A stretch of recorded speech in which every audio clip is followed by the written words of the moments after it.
আবহাওয়া অফিস জানিয়েছে আজ সারা দেশে দিন ও রাতের তাপমাত্রা সামান্য বাড়তে পারে। আজ সকাল 9টা থেকে পরবর্তী 24 ঘন্টার আবহাওয়ার পূর্বাভাসে একথা বলা হয়।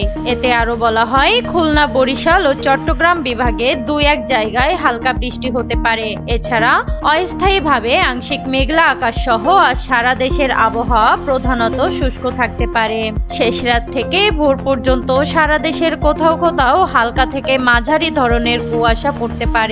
আবহাওয়ার স্থিরচিত্রে বলা হয়েছে, দক্ষিণ পশ্চিম বঙ্গোপসাগর ও তৎসংলগ্ন এলাকায় অবস্থানরত গভীর নিম্নচাপটি আরো উত্তর উত্তর পশ্চিম দিকে অগ্রসর হয়ে আজ সকাল 6টায় একই এলাকায় অবস্থান করছে। এটি আরো উত্তর উত্তর পশ্চিম দিকে অগ্রসর ও ঘনীভূত হতে পারে। গতকাল বুধবার দেশের সর্বোচ্চ তাপমাত্রা ছিল কক্সবাজারে 31.1 ডিগ্রি এবং আজ সর্বনিম্ন তেঁতুলিয়ায় 12.1 ডিগ্রি সেলসিয়াস। সাগরিকা, প্রহর 24।